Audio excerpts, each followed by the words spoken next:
Hey, what's up everyone? This is Josh coming to you live from the AGL treehouse. So Ben over at High Pressure Stamps asked me to do another one to kind of show everyone a little breakdown.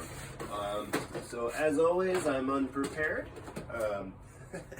We don't like to crop and cut and edit. We just kind of wing it. So yeah, first off, you know, Ben does talk about how when you guys do the single bolt mounts on the back, sometimes, you know, people have commented how the stamp isn't stamp ready when you buy the stamp from High Pressure Stamps, because you do have to buy the single bolt mount on the back. You guys notice I have hundreds and hundreds of these stamps, so they all have been purchased with the single bolt mount. The reason behind that is because it makes it so easy to bolt up into your machine. So the other option is for you to use bonding tape.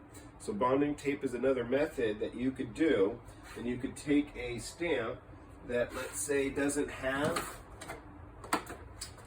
any bolt on there, and then you would just apply a piece of bonding tape to the bottom of this, or the back of this stamp, and you would actually adhere the bonding tape, because it's basically double-sided, super duper strong tape that can handle the heat to certain parameters. I forget what those are, but it could do it for hot stamping. Now the problem is, and I have done it actually on this one, is there's actually gunk on there. So after you have put the bonding tape on and you've hooked it up to your machine and you've done your stamps, in order to get it off, you actually have to heat it up hotter, and then it will pretty much just kind of fall off. So you have to go back into your set, you turn it up, then, you know, it would heat the actual whole heat plate and, you know, entirely hotter, and then this would actually fall off of the adhesion of your bonding tape.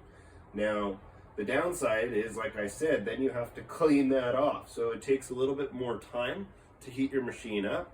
I think it makes your machine keep going back and forth, and I kind of like to just leave mine on at a certain temp. I obviously adjust it a little bit if I'm really playing with plastic, but lately I've been keeping it right around 165 to 168, and I just am faster on, like, you know, DX or base plastic or our woodland compared to our alpine. I might just hold it a little bit longer. So that's been a good kind of median average point for me. But I just wanted to go over that, and I'll tell you, to me, in my personal experience, the bonding tape method is not fun. So that's why I go with the single bolt mount that is an add-on purchase. And the amount of work that goes into that is that, you know, after he takes a whole sheet of all of our stamps that everybody's ordered, you know, he's cutting the stamp out with the CNC machine. He has to take that entire thing out, flip it over backwards. He lines it up so that he finds the exact center of each stamp, and then, you know, he has to CNC the threading. So these aren't just like he drilled and then he used a thread tapper to, you know, actually tap that threading.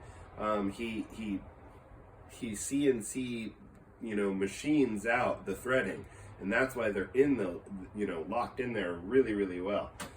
So yeah, that's kind of the reason and why he makes it an option. And he does have it in the description of each stamp as well. So thank you guys for paying attention and you know, watching this short video, and I'll make sure to share this on our YouTube. Thanks again. Later.